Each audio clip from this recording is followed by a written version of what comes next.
Magandang umaga mga kababayan, ito po ang TV Control. Ako si Gretchen Marijuana, nag-uulat. Sa barangay Pitong Bangag, may natuklasang mga kabataang gumagamit ng pinagbabawal na gamot.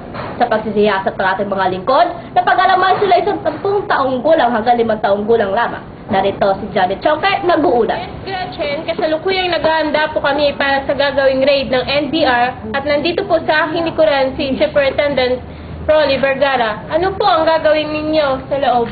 Bale, ayon po kasi sa ating impormasyon, meron pong nagaganap ng mga fast session dito sa lugar nito. Kaya nandito po tayo ngayon para sakitin o rescue ng mga kabataan ito. Man, get ready!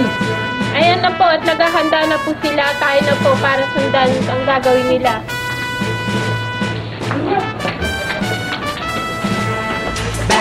Bad boys, what you gonna do? What you gonna do when they come for you? Bad boys, what you gonna do? What you gonna do when they come for you? Bad boys, what you gonna do? What you gonna do when they come for you? Bad boys, what you gonna do?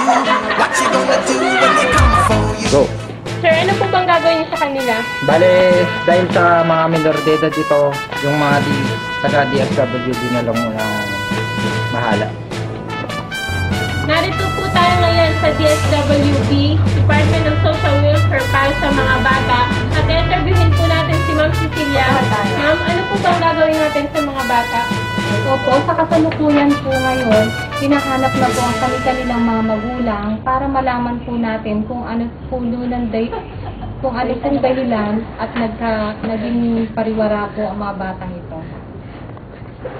Anong pangalan mo? Anong pangalan mo? Ana. Ana, ilang taon ka na? Siyam.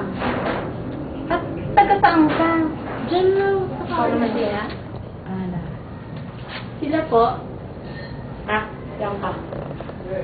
Abril. Ilan taon na sila? Kapatid pala ba kaya mo? Ha? Ganda yung rugby ko. Andiyan. 15. May chonky ko. Rugby no. Taga-saan sila? Diyan sa Kantong Maligaya. Sila. Barangay 314. Kanyali. Narito po ngayon si Superintendent Rolly Vergara para malaman natin kung ano po ang kanilang natuklasan. Ano po ba, sir, nangyari? Bale po, batay sa ating mga nakuhang mga ebidensya para parnalya doon sa nangyarihan, mayroon po tayong mga nakuhang flag B, amphetamine saka marijuana, at meron pa pong mga acetone at kung ano pa. Ano po sa tingin ninyo naging dahilan kung bakit napariwara ang buhay ng mga bata?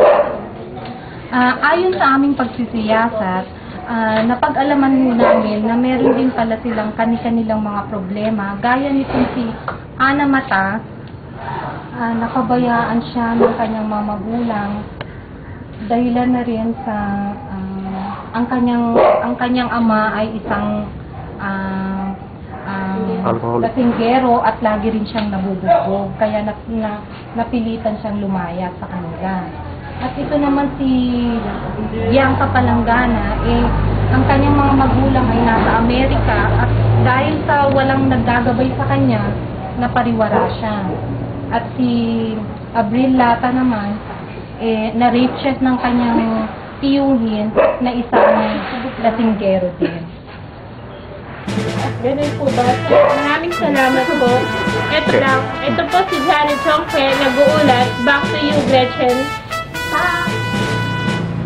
Maraming salamat, Janet Chongke, sa iyong pag-ulat. Ako si Gretchen Marijuana, ang inyong lingkod. Ito ang TV Control. Magandang gabi, bayan.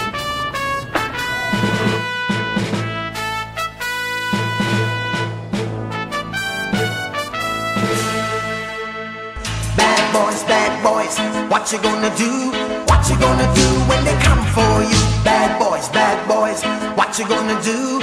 What you gonna do when they come for you? Bad boys, what you gonna do?